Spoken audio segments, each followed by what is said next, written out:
Welcome to Pomodoro Joe for Tuesday, October 3rd, 2023. Today we're looking at LeetCode problem 1512, number of good pairs. This is an easy problem. Given an array of integers, nums, return the number of good pairs.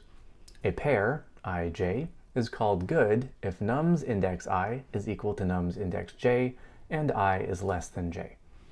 All right, so this is just saying we're looking for pairs where the numbers are the same and one index is less than the other index.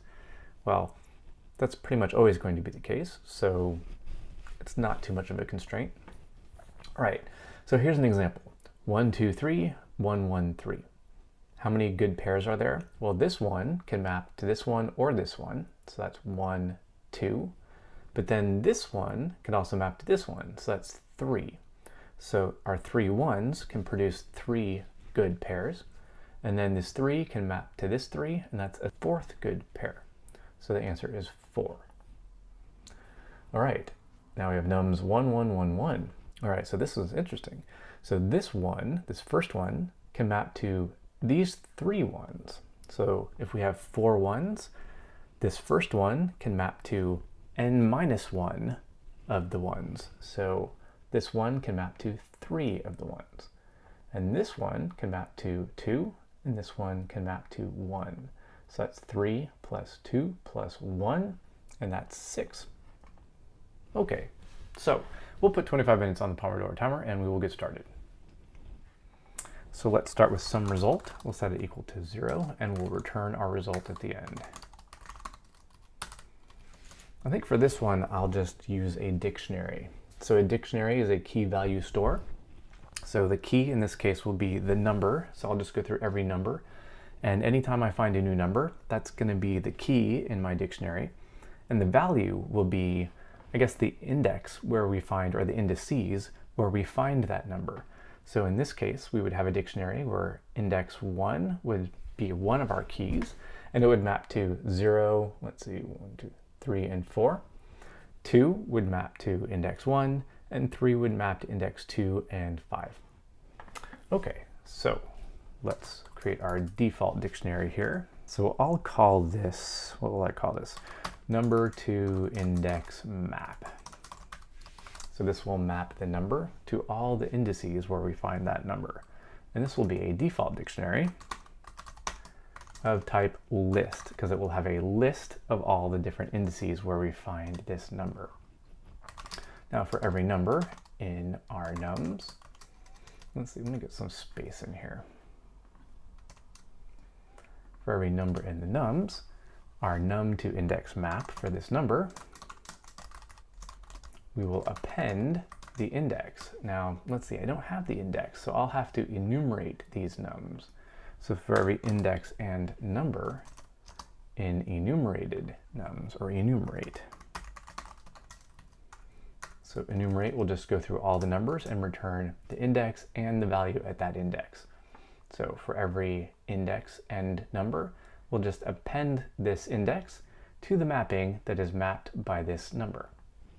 Okay, so now we've got basically a mapping from a number to all of the indices where we find that number. Now we have to go through and calculate, well, how many pairs will those numbers create? So for every number in our nums to index map, num to index map. So this n is actually just the key. So one thing I can do is I can get the key and the value. I'm going to call this key and value. So the key will be the number and the value will be the list of indices. And that's in this num to index map dot items. So this items will return essentially all of the key value pairs.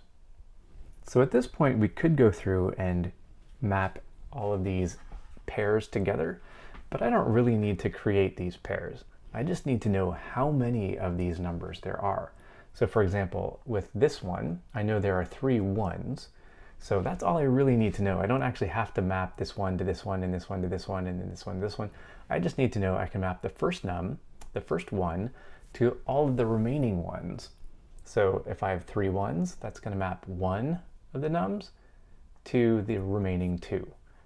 And then I need to map the next num to the remaining 1.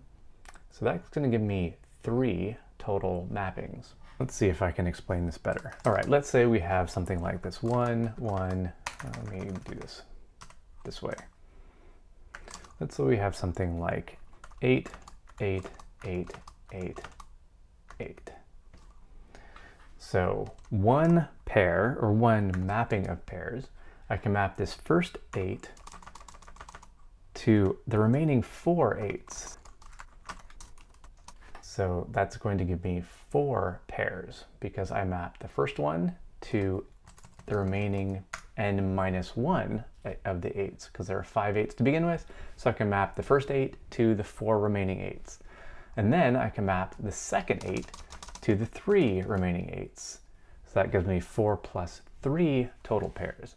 Then I can map this third remaining 8 to the next 2 remaining 8s. So that's going to give me the 4 plus 3 plus 2.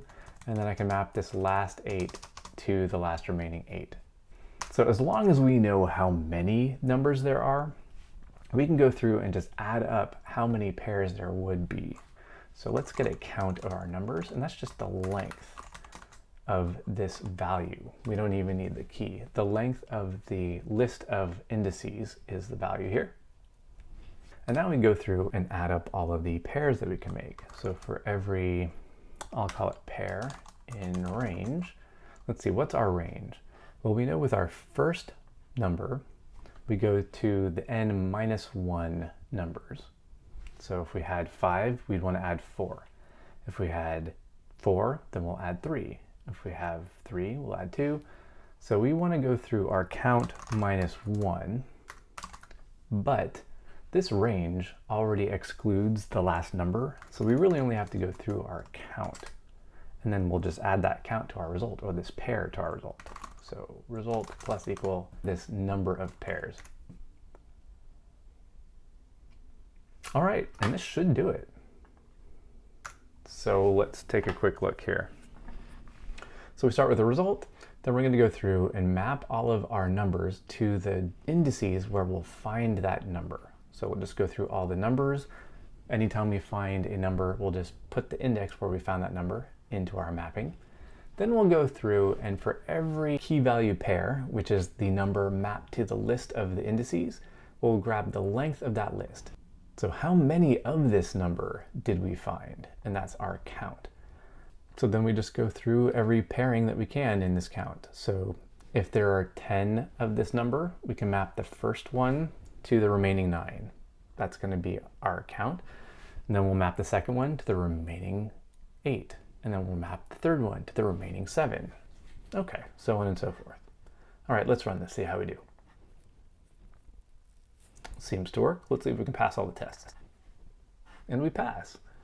Let's see, we don't do great. We only beat 21% for runtime and 16% or 18% for memory. So yeah, we don't do great. But let's jump back. So as you notice, we're keeping this key value pair, the key being the number, the value being a list of all of the indices where we found that number. But we're not actually using that list. The only thing we use it for is to get this length. Well, instead of keeping a list of all the indices and then getting its length, why don't we just keep the count directly? Just how many times did we see this number? So let's do that instead. So instead of making this a list, we'll make this an integer. So it's a default dictionary that maps our number to the count of that number. And instead of appending I, we'll just plus equals 1. So every time we see this number, we'll just add 1 more to the count. Then in here, we don't have to go grab the count from the length. Our key is our number and our count is the value. Wow, that should simplify things quite a bit. Let's try that. All right, it works. Let's see if we can pass all the tests. And we pass, and we actually do worse than before. Well, that is surprising. Now we're at a 15% for runtime and 18% for memory. That's pretty shocking, actually. That should have been a lot faster. All right, let's see if we can do this a little bit cleaner. Let's just see what we can do to maybe speed this up a little bit. One thing we could do, remove some of these spaces. We don't need these spaces. Let's see, we do need to go through the nums, but we don't need to enumerate them anymore because we just need to know the number itself. So we can pull out the enumerate, that might help. All right. What else?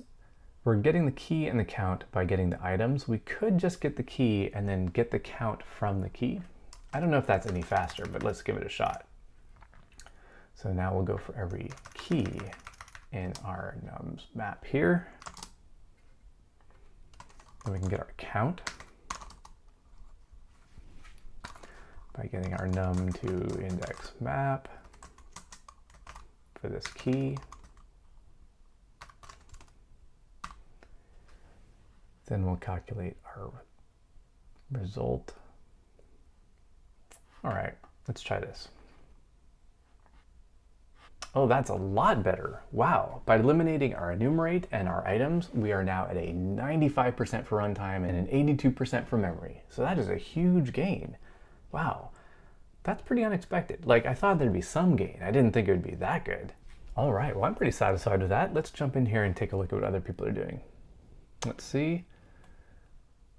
They're using basically the same thing. They have a dictionary. They call it the dictator, but they have dictionary where they're going through, putting the count in their dictionary.